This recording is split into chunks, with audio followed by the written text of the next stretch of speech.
Hi everyone, John Hageman here with the Walgrave Real Estate Group doing another weekly recap video of Minnesota Home Talk Live.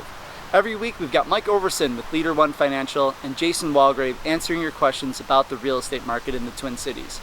The first question was in regards to buying a home contingent on the sellers buying their new home.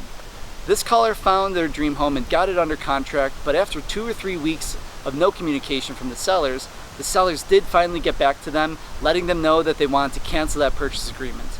Now the buyer was upset and has every reason to be. Unfortunately, the purchase agreement that all the parties signed stated that the deal is contingent upon the sellers finding a home of their choosing. Here's where the devil is in the details. Since this contingency is open-ended with no date, the sellers can take as much time as they need it. Now, with all that being said, the sellers can't just walk away from the written contract. In order for any purchase agreement to be canceled, it needs to be signed and agreed to by all parties. If the buyer and seller can't come to an agreement, they may need to get a judge and the legal system involved, but the sellers can't just walk away from the deal unilaterally. The second caller had a good story. He's at his neighbor's watching the Vikings game this weekend, and an agent rings the doorbell.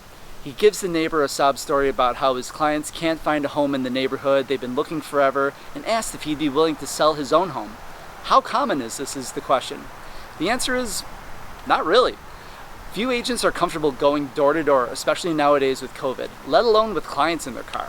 What most agents will more than likely do is send out mailers to an area, but as for going door to door, maybe that's something we'll see in the future, or maybe we're seeing it now. The last question was in regards to their pricing strategy.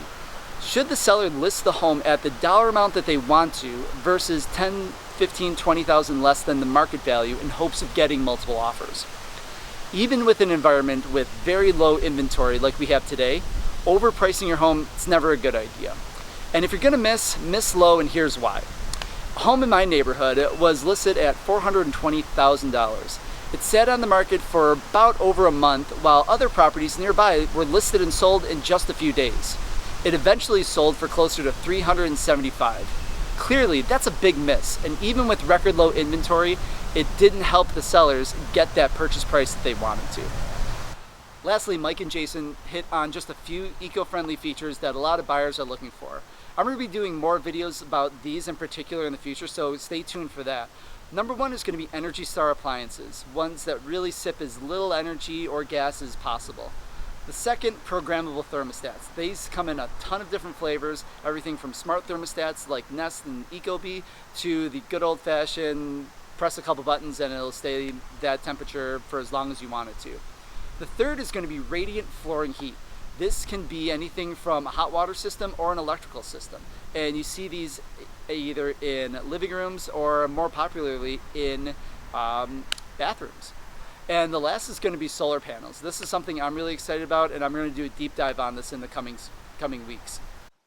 There you go, everyone. I hope that gave you a better insight into the Twin Cities market. If you have any questions, feel free to reach out to me at the Walgrave Real Estate Group. Take care, and remember, don't wait to buy real estate and wait.